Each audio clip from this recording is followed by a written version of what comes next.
আজকের রেসিপি রুই মাছ দিয়ে ফুলকপির ঝোল। সঙ্গে থাকছে আদা বাটা, জিরে গুঁড়ো, পাঁচ ফোড়ন,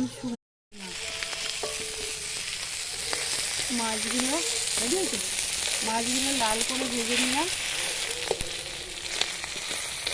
সবজি হয়ে গেল। ফুলকপি আলুটা ভেজে নিয়েছি।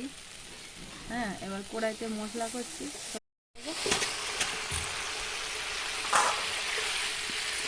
নাড়তে থাকবো।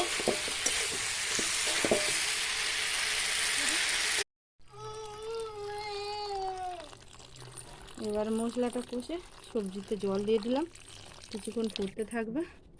ফোটার মধ্যেই কড়াইতে